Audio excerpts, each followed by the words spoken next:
All right, we'll get started here.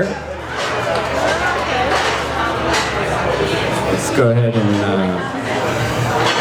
make sure we got. It's pretty exciting. It's coming together.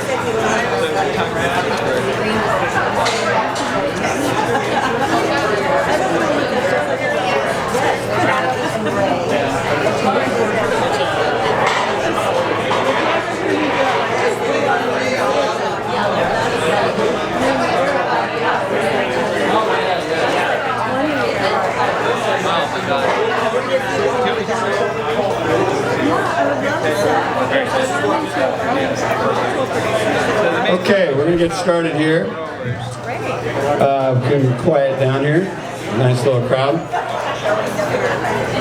Welcome to Green Drinks, everyone. Let's give a quick little applause for everybody showing up and kicking Green Drinks 2020 into action here. Quick sort of housekeeping here. I'm Kris Wallin, and I'm the host of Green Drinks. We've been doing this now for over a year. And actually, we have one of the founding members around here. Where is she? Ah, there you are, Tanya Parker. There she is down there. Gave our first talk on OVLC, well, about a year ago. So thank you very much. Can you guys hear me in the back? Okay. How many people have been to Green Drinks before? Let's see a show of hands. All right. And how many people, this is their first time at Green Drinks? All right. Thank you for coming. A quick sort of recap of what you're going to be in for. It's a quick 20-minute presentation and followed by a Q&A. And we will then continue the Q&A at the other side of the bar because we are in a place of commerce. We want to make sure that the commerce continues. We are very loyal to our partners, Topa Topa Brewing. Can we give a quick applause and give it up for Topa Topa Brewing? We've got one of the owners right there, Jack Dyer, the man, the myth. So thanks again to Topa for hosting this great series, Green Drinks. And we're excited for what this year can bring. Let's see. We going down the list here. Green Drinks, just a quick overview. We kind of stand for, we do stand for really facilitating a regenerative ethos around what is called sort of the water and air and energy ethos and nexus. About the air, we have speakers come through here and talk about the fragility of our airspace. And the conventional farming and transition over to organics.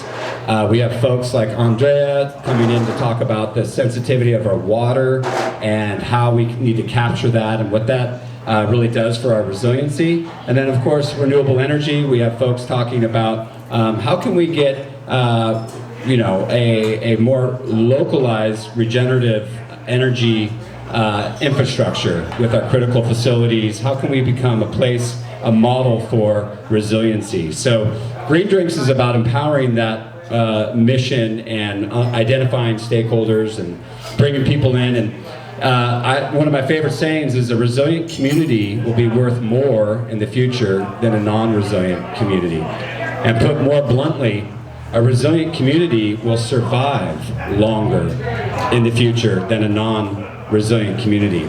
So, you guys, 2020, we are in a fork in the road, if you will. The stakes have never been higher. This feels like a very heavy decade as we look in the future.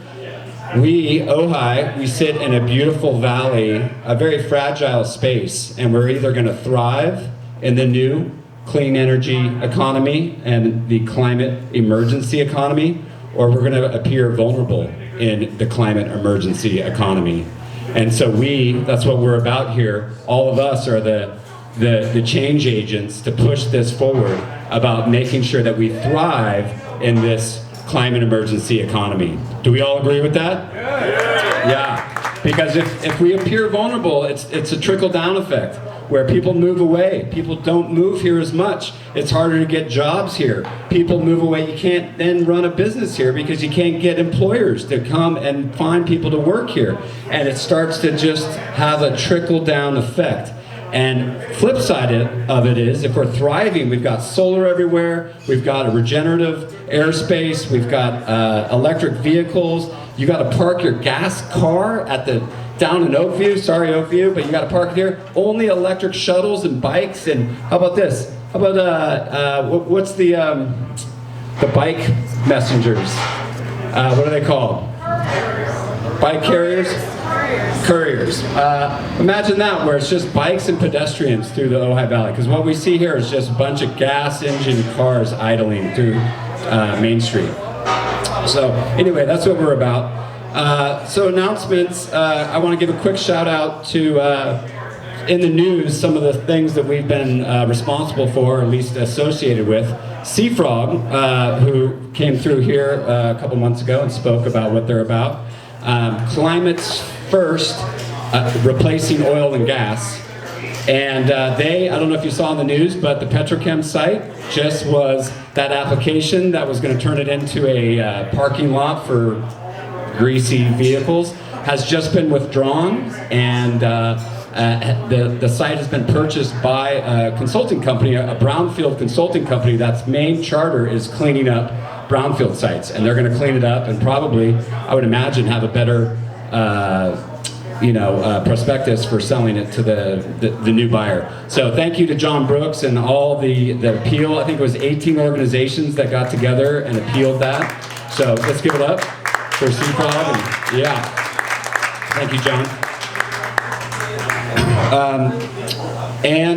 You know what? I'm going to leave it there because we've got an action-packed schedule here, and I want to be respectful to the commerce here. So with that, I'm going to go ahead and introduce our speakers tonight.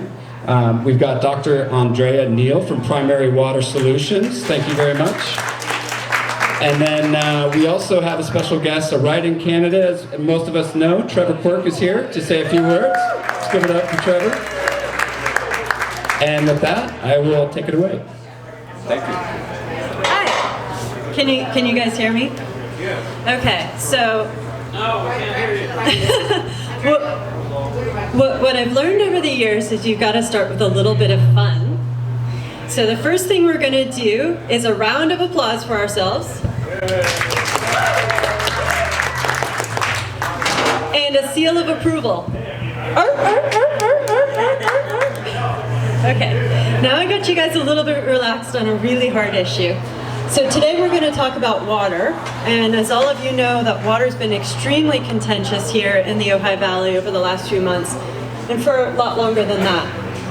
But before I get into water itself, I want to talk about climate change and how that's important that is to our community and the resiliency that we need to build for our community. So by 2050, Ojai is expected to have an additional 16 to 17 days of 100+ temperatures. So you guys remember those 117 degree days that we had? We're going to see a lot more of those. Rainfall, the predictions show that we're going to have the same amount of rainfall, but we're going to have less days of rain. So that means is our rain events are going to be stronger, and instead of it penetrating into our groundwater supply, we're going to have flash floods. And lastly, we know that wildfire events are going to increase, and CAL FIRE projects a 300% increase in risk by 2050. And we're seeing that already. We've experienced it in our community. And so what that says to me is that we need to be resilient. We need to build resiliency in our community to survive these factors and to be the community that we love and we cherish, not just for us here today, but for our kids. Let's see if that goes. Okay, Ventura and water. We can't get away from that issue right now. So the population of Ventura is approximately 110,000 people. Their actual use in 2018 via their website was 14,211 acre-feet per year.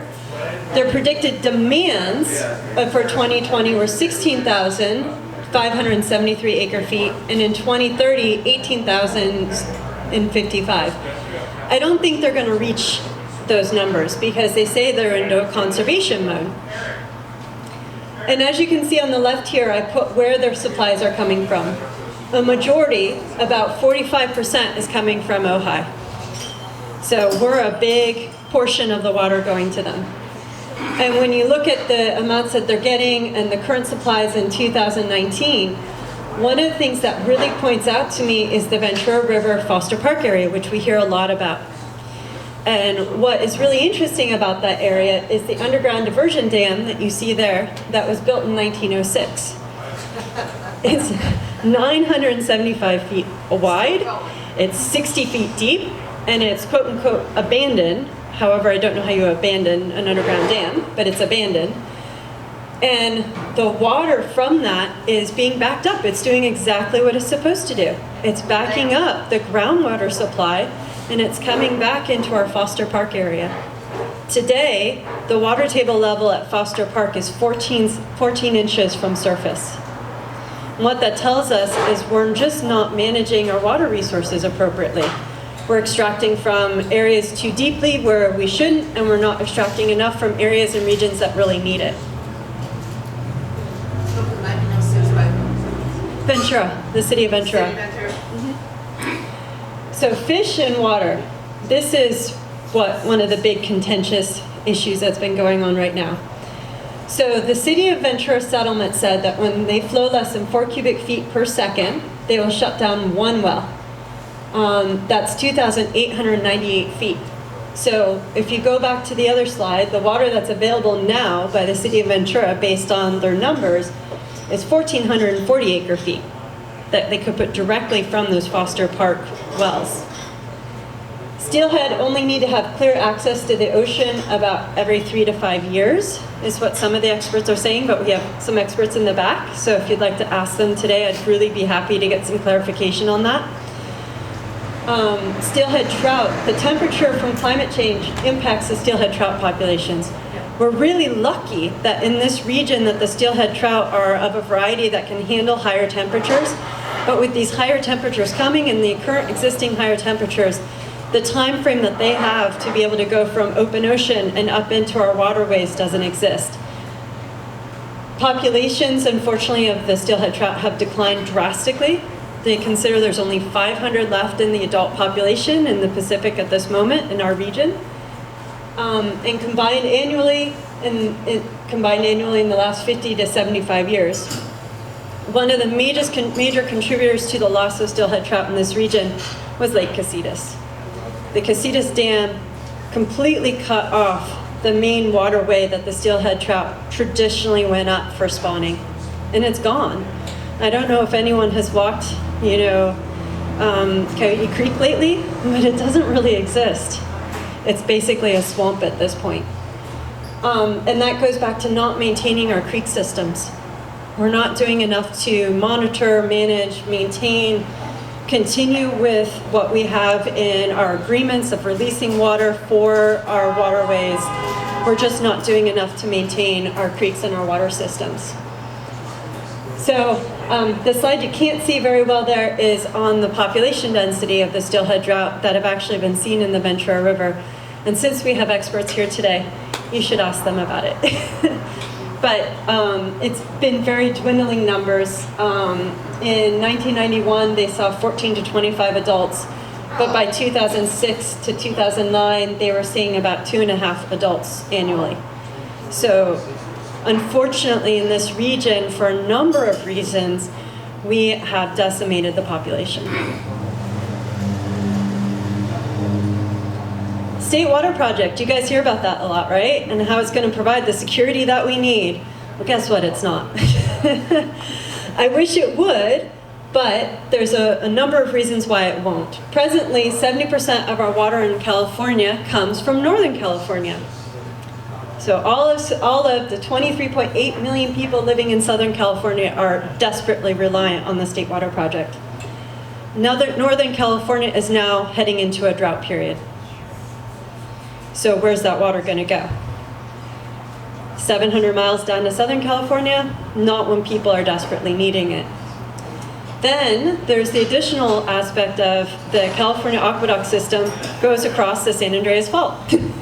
And it's predicted if there's a 7.5 magnitude or higher earthquake that it will stop and inhibit the delivery of water from the State Water Project for 6 months to 2 years, and most likely on the 2-year range. And remember, the human body cannot live without water for 3 days. So water and being self-sustaining on water is one of the most important things a region can do. So we had a scare earlier this year where the Garlic Fault, which crosses over the San Andreas Fault, had a 7.1 magnitude earthquake, and it shifted. And there's high predictions that the Garlic Fault, which is extremely active right now, has multiple earthquakes per day, might activate the San Andreas Fault.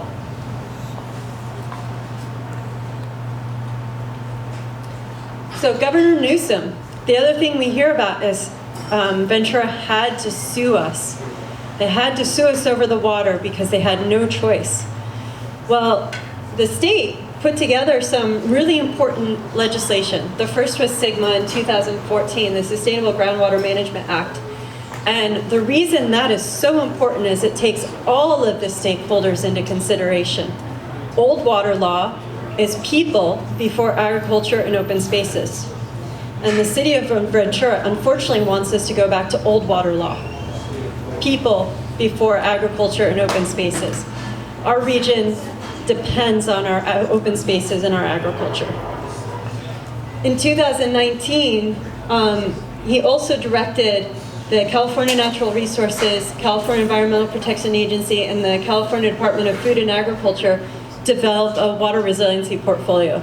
There's not very much about us in that portfolio, but it came out earlier this year. And there's important steps that need to occur. The SGMA plans are not in place yet. They have not been delivered to the state. They're not due yet. So I don't know why SGMA was not waited upon. And that's a really important thing to think about on the reasons behind why the city of Ventura moved onto a lawsuit on all of us. Unsecured water resources. So the unfortunate thing, which I would never say because I'm into sustainability, is we're in a place where we need to grandfather our water rights. If you don't grandfather them, you're going to lose them. So adjudication is one of the things that happens with a loss of unsecured water resources. You go down the 126 and you see exactly what happens.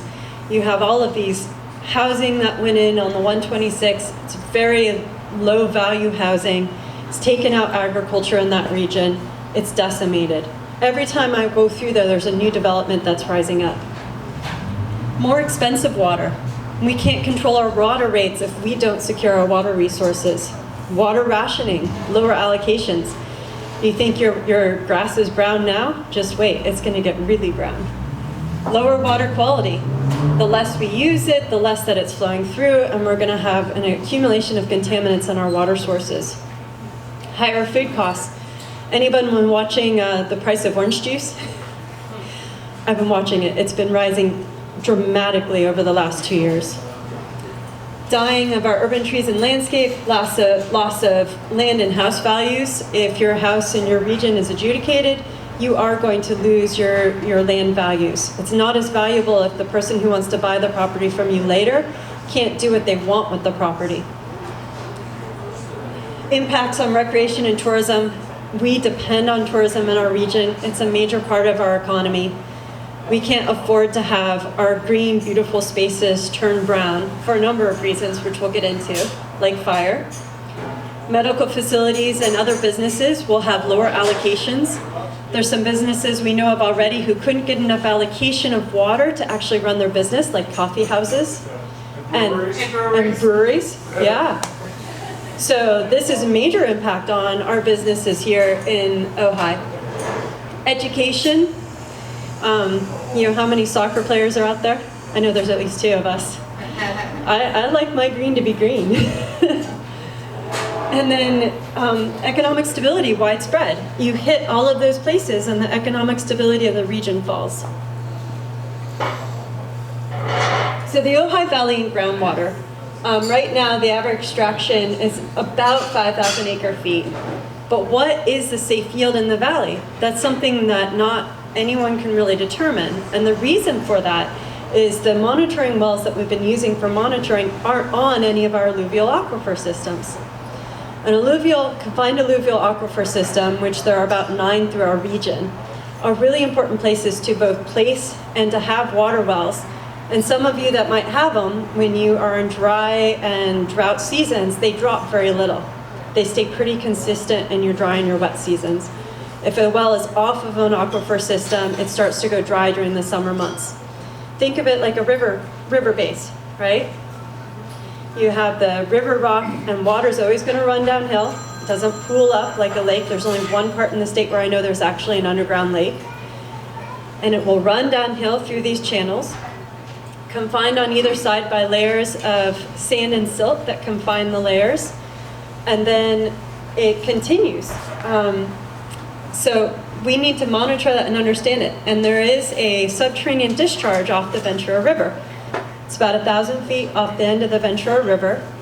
And we don't know how much is coming out of that, but my guess, based on how much production is happening in our region here and versus our extraction rates, we're losing almost 6.2 billion gallons annually. That if we captured and put back in the ground, would go back into the groundwater systems and replenish all of our streams and our rivers and our green spaces. Could you give that number again? 6.2 billion? 6.2 billion. Like gallons Acre feet? annually? No, gallons. Oh, yeah. Gallons, gallons annually. And that's a subterranean discharge from the mountains. It's looking at a third of the water production in the valley, looking at a third in the upper That's elevation. the huge aquifer that comes down from the Sierra. Yeah, so like an average amount is a third of the water production in your upper elevation, and then you minus the extraction of the region, and that's how much is being lost to subterranean discharge, approximately. And the only way to really do it, which we could do, is to go monitor that subterranean discharge. So it comes back to data. And that's what a lot of countries do. Australia, New Zealand, they all monitor their subterranean discharges. That's the whole aquifer underneath the whole thing, right? It's the aquifer that's staying underground and then comes up, and you can see the mixing zones by Discharges satellite. into the sea of Ventura and Yep. all the- And you'll see the freshwater, saltwater mixing zones. Yep. So one of the things we've been doing as a company is we've been looking at all of the water wells in the valley and trying to look at where the alluvial aquifer systems are based on well data that is usable. And we've generated maps of the region doing this.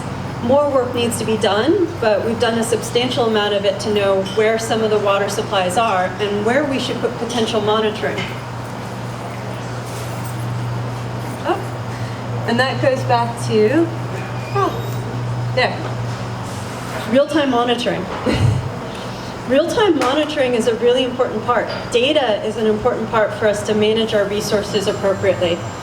So Groundswell is a company out of Santa Barbara, and Mark Cram, who's the lead of it, is one of the most, how do I say it right? He's one of the most knowledgeable people I've ever met, and he's a brilliant geologist as well as a brilliant mathematician. He's also, I met him through Surfrider Foundation. He was the president of the Santa Barbara Surfrider Foundation when I met him at the time. Gosh, that must have been like 20 years ago. So we've been talking a long time, and he's put together monitoring systems that look at real time and develop all of the data systems that the groundwater management agencies need. Looking at where water is, at what time of year, what are good extraction plans, so you can develop an extraction protocol for a region, not just base it on historic data. And it also looks at other ways of calculations. Instead of using mod flow, which is a typical system used today, it's using calculations that are more generated closer to the curve. And so these automated reports and generations are a really important part of groundwater management as a whole. And it's where we should go in the future. You know, I feel really behind. We're in California, we're supposed to be progressive, but the entire country of Mexico uses groundswell for their groundwater management. So why aren't we there? Europe uses this system. Why aren't we there? Why are we not monitoring our water with the latest updates and the latest equipment possible? Data mining. There is a substantial amount of geological studies in this region. Hydrological data from reports and land purchase documents. Historic knowledge. I have met so many people in this region that have been here since the early days, people who are in their 70s and 80s, who really can give you a historic account of how this region used to be and where water was and where we had fish populations. And I don't think enough of that has been done, and their stories really need to be captured. It's a very important part of our history, and we need to collect that. And hydrology assessments and looking at infrastructure, new and old. Things like underground dams built in 1906. One of the solutions for water resiliency that we've come up with is through the Ojai Fire Safe Council. And with the Ojai Fire Safe Council, we've been looking at not only climate resiliency, but fire resiliency.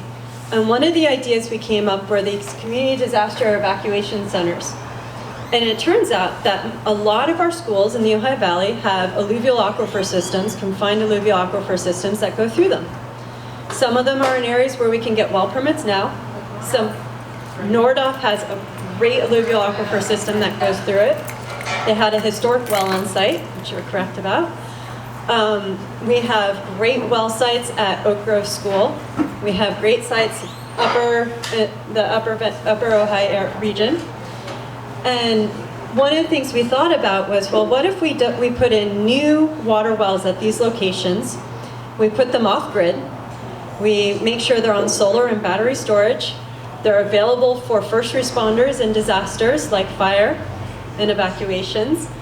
We make these centers for evacuation where people can get information and we can help delay exiting the valley, because that's something we found in our strategy and when we did our surveys. And they would create off-grid resources for the community and for schools. The schools would get free water. They would get free energy. And then they could sell their excess water to agricultural producers, creating a residual income for the schools, more money for our kids. And the water going to our agricultural producers would create a necessary fire barrier wetting zone, which is one of the #1 fire prevention measures for wildfires. If our agricultural zones are not wet, we are in danger of fire. So this was something we put together. We really like it. We've written some grants and we've put those in about this. And so we're looking for support from our community for our CDEC centers.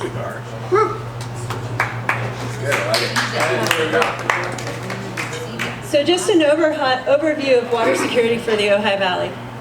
Better data makes better decisions. We need better data.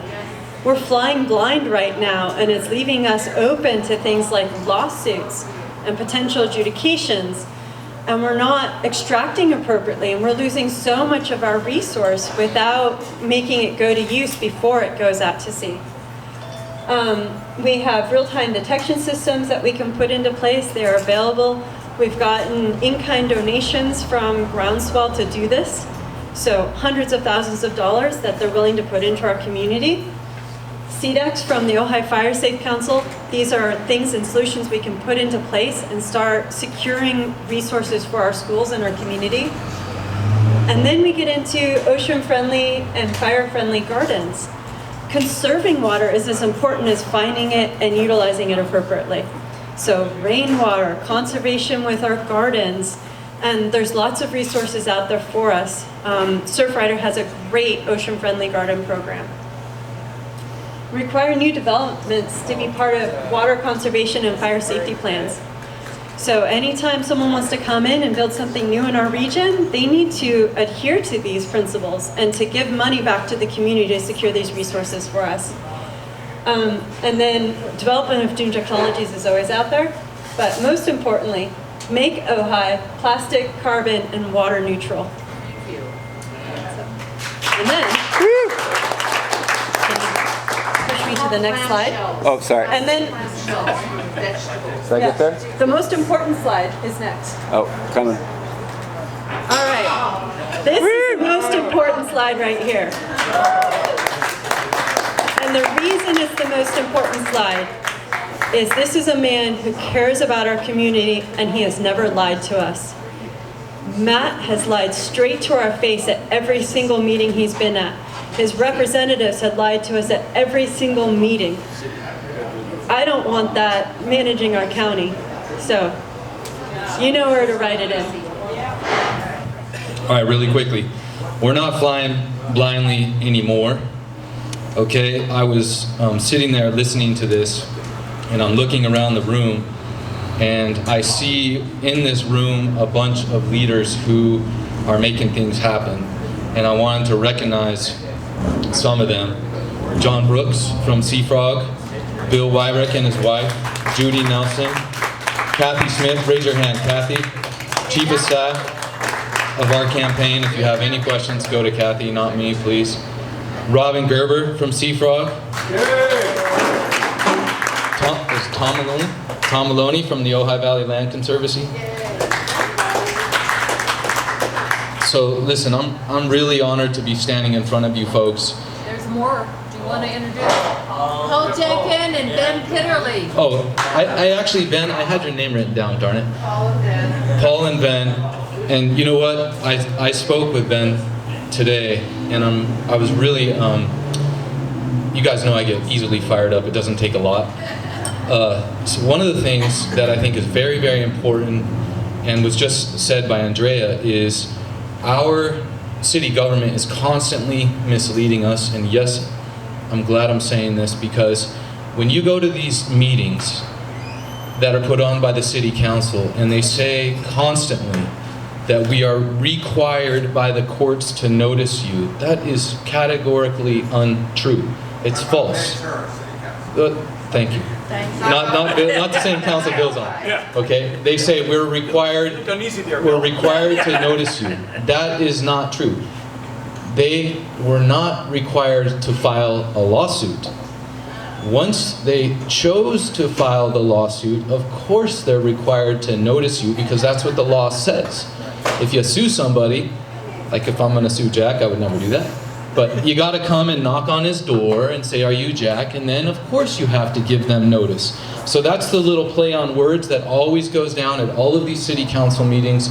I've never gotten the opportunity to say that to them, and I really wish I could. Thank you, Ben, for standing up and saying it at the West Side meeting. I watched that on video, and I was like cheering for you from beyond, so thank you very much. Little bit of background really quickly, and then I'll get out of here about me. I am the only real environmentalist running for District 1. I have an environmental background. I studied environmental policy at UC Davis. I also fortuitously grew up in Sacramento, which is bordered by two rivers, the American and the Sacramento River. And I grew up fly fishing. I love to fly fish. I fished in the Yuba River in this wild and scenic section, and a gravel company, I used to catch fish like that up there. Yeah, you know what's really cool is I sent that to Kris. That's what I walked up and whispered to him. That's back when I'm in here. I'm gonna get there. I used to fly fish in the Yuba River in high school and college, and a mining company came in and wrecked my favorite fishing hole, and that was one of the impetus to me going to law school, is because that really pissed me off. True story.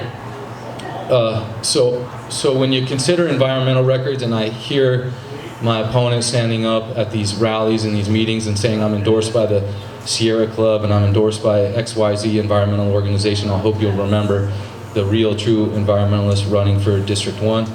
Secondly, back to this deal about growing up in Sacramento. What is the very first thing you think of when I say the words Ventura River?